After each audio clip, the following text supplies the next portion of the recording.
Also passed legislation that is aimed at supporting the ongoing federal crackdown on illegal immigration. Jacob Bradford spoke to activists about their concerns with the new bills and what the state is hoping to accomplish. Several immigration bills bundled together are headed to Governor Jeff Landry's desk that would help with a federal immigration crackdown.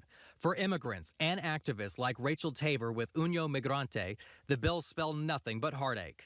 And it's like some of the legislators forgot that their Cajun ancestors were an immigrant caravan from the north, or that their grandmother was repressed for speaking French. You know, this is what makes Louisiana great.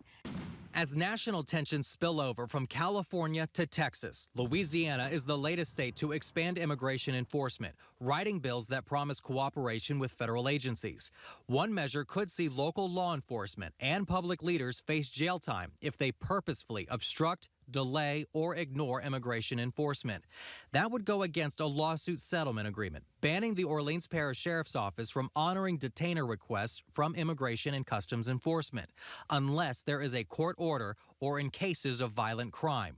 Current Sheriff's Office policy also bans deputies from offering ICE information about inmates' release dates or their address, and from initiating immigration investigations.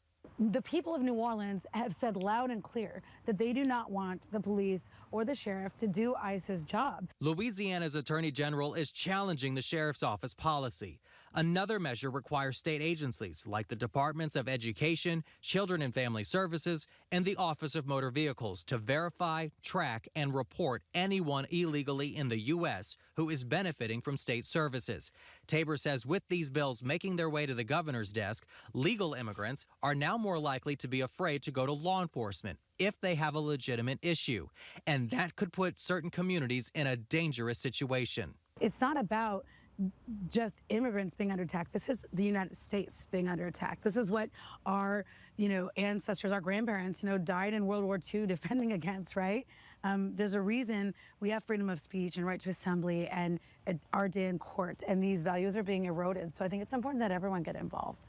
She also says immigrants from Central and South America have earned their place in New Orleans. We're about to celebrate the 20th anniversary of Katrina. New Orleans would not be standing were it not for the great contribution of immigrant workers who helped us rebuild. Now, I reached out to several state senators related to these bills, including Senator Blake Miguez, who authored the legislation. At this time, I have not heard back. Meg? All right.